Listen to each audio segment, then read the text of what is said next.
ইটালির বিষয় কিভাবে পাবেন পুরো ভিডিওটা দেখলে জানবেন, আর সবাই নামটা লওয়ার আগে ফু করে আর মুখটার ভিতরে একটা করে সেভ দিবেন, ঠিক আছে? যে নজরুল ইসলাম বাংলাদেশে যেটা গ্রেপ্তার হয়েছে ইটালি থেকে, রোম শহরে আর এল সিসিলিয়ানো একটা রেস্টুরেন্ট আছে। এই কুত্তার বাচ্চা হয়েছে মেন নাটের গুরু, ঠিক আছে? তারপর আরেকজন আছে ইটালিয়ান নিকোলা মুস্কাতেল্লো, যার কাম আছিল পেরপুতুরার সাথে কমিউনিকেশন গুলো রাখা। এ কিন্তু আগে ইটালি এম্বাসিতে চাকরি করতো, রোমের নাপোলিতে বিভিন্ন যে পেরপুতুরা গুলো আছে ওই জায়গার ভিতরে 2 নম্বরই কাগজপত্র দিয়া, 2 নম্বরই মালিকের ডকুমেন্ট দিয়া পেরপুতুরার সাথে যোগাযোগ করিয়া পেরপুতুরা যত ঝামেলা আছে এগুলা সব কন্ট্রোল করতে হয়। তারপর আসেন আরেকজন যে মেন বিষয়টা দিব, যে ভিসাটা ইস্যু করে। আপনার অরিজিনাল নুরুস্তাটা কি করবেন? অরিজিনাল নুরুস্তা কি করেন? আমাদের এতদিন পর্যন্ত ভিসা পান নাই। বাঙালি তো আছে সাথে ইটালি এম্বাসি, যে জায়গায় আপনার ভিসা দেবো সে তারাই যদি মনে করেন দুর্নীতিগ্রস্ত, তারা যদি টাকা খেয়ে বয়ে থাকে, তারাই যদি 2 নম্বর নুরুস্তা 2 নম্বরের কাগজপত্র দিয়ে ভিসা পাওয়া দিতেছে। তার নাম হয়েছে রবের্তো আলবেরকো, ঠিক আছে? এই যে আমাদের ভিসাগুলা বাংলাদেশিদের ভিসাগুলা যে ইস্যু করতো এই রবের্তো আলবেরকো রোলেক্স গরিবরে দুবাই শহরে যায় মনে করেন মাইয়া নেয়া নাচানাচি ফষ্টি নষ্টি করে। এত টাকা কোথা থেকে আসতো?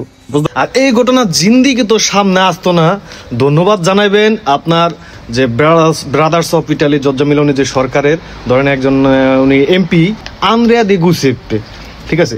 তাকেও এই 2025 সালের জন্য যাতে মনে করেন এই যে সিন্ডিকেটটা আসছিল ওরা তার সাথে চুক্তিবদ্ধ করতেছে, তারে 2 মিলিয়ন ইউরোর অফার দিছে যে ওরা যে নুরুস্তাগুলা দিব, ওরা যে কাগজপত্রের ভন্ডামি চেষ্টামি যাই করুক শুধু ওদের গুলাতে বিশাল লাগবে, ঠিক আছে?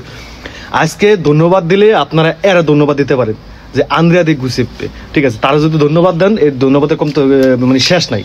এই লোকটার কারণে মনে করেন দুর্নীতিগুলো সব সামনে আছে। তারা যখন অফারগুলো দিয়েছে তখন তারা সেইটা অ্যাকসেপ্ট না করে তদন্ত শুরু করে দেয়, ঠিক আছে?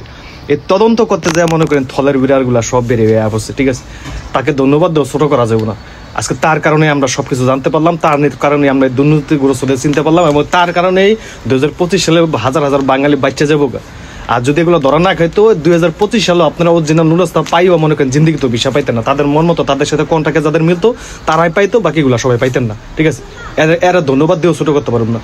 এই ভিডিওগুলো পুরা যারা যারা দেখছেন আরো সবাই শেয়ার করিয়া ওই আরেকবার করে স্যাপ দেয়া নজরুল ইসলাম যে আছে না আর মুখটার ভিতরে স্যাপ মারিয়া মনে করেন সব ভাই ভাইদের কাছে ভিডিওগুলো পাঠাই দিবেন, ঠিক আছে? এই কুত্তার বাচ্চা হাজার হাজার বাঙালি জীবন নষ্ট করে দিয়েছে। মানুষের অরিজিনাল নুরুস্তা পাওয়ার সত্ত্বেও বিষয়গুলো পায় না এই কুত্তার বাচ্চার কারণে। এখন আপনারা যারা ভুক্তভোগী আছেন, যাদের কাগজপত্র বাংলাদেশ ইটালি আপনার সাথে জমা দেওয়া আছে, এবং যারা ভবিষ্যতে 2025 সালে জমা দিচ্ছেন, ইনশাল্লাহ 25 সালের ভিতরে এটা ধরা খাওয়ানো বাংলাদেশের জন্য উপকার হয়েছে। সবকিছু সুন্দর সঠিকভাবে কন্ট্রোল করে সবকিছু ওকে আছে, ইনশাল্লাহ আপনারা ভিসা তাড়াতাড়ি পেয়ে যাবেন, ঠিক আছে? কারণ দুর্নীতিগুলো আরো আছে। আমি সবাই বলুম যে আপনারা বাংলাদেশে যারা অবস্থান করতেছেন আপনারা ডক্টর ইউনূসের বাসার সামনে হোক, মন্ত্রণালয়ের সামনে হোক একটা মানববন্ধন করবেন। মানববন্ধন করে সবাই তার কাছে স্মারকলিপি প্রদান করবেন। ইটালি এম্বাসিতে যে দুর্নীতিগ্রস্ত যাদের এদের অপসারণ দাবি মনে করেন দাবি তুলে ধরবেন, ঠিক আছে? এদেরকে দ্রুত অপসারণ করতে হইব, ঠিক আছে? এদের দ্রুত এদের চাকরি থেকে মনে করেন যে বিদায় করে দিতে হইব, ঠিক আছে?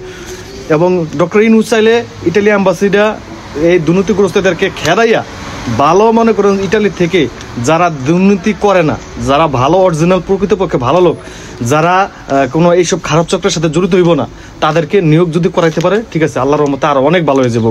আপনারা সবাই মানববন্ধন করিয়া স্মারকলিপি প্রদান করেন ডক্টর ইউনূসের কাছে। ডক্টর ইউনূস চাইলে অনেক কিছুই পারবো। তবে 2025 সালে যারা আবেদন করেছেন তাদের কপালটা অনেক ভালো যে দুর্নীতিগ্রস্তগুলা সবটিতে ধরা খাইছে, ঠিক আছে? নাহলে আপনাদের কপালে অলক্ষে আসছিল।